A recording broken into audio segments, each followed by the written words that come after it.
Hello everyone! So, andito ako sa aking front yard garden at ito nga ang aking libangan dito. So, kung walang lupa, hindi problema. Magtanim tayo sa paso.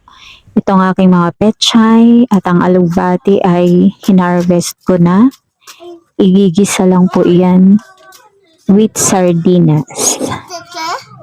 Gulay. Parang kailan lang nang itinanim yan, tapos ngayon biglang Tayong gulay. malalaki na. So, kailangan ko na ng magugulay. Kaya sabi ko, i-harvest ko na para Tanda yung ipis may mo gulay mamaya.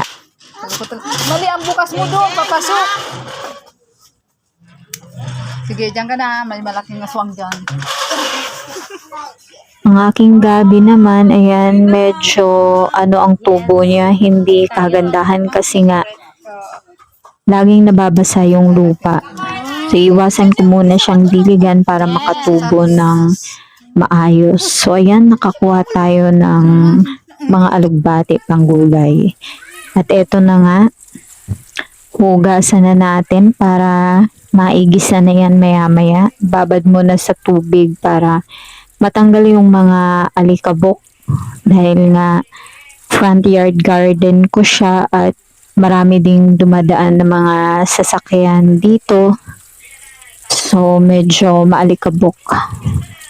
Kaya babad muna sa tubig. And then, maya-maya pwede nang igisa sa sardinas. Ito naman yung mga dahon ng gabi na hinarvest ko nung nakaraan at pinatuyo ko na po sila at gagataan yan bukas.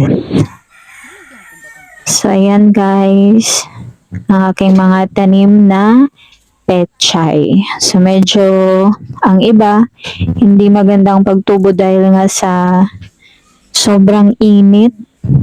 Kaya medyo nahihirapan na ang iba kong pananim. Kapag tanghaling tapat na, nilalagyan na lang sila ng trapal para kahit paano yung may shield sila sa araw. Kasi kapag hindi, talagang super lupay-pay sila pagdating na ng hapon.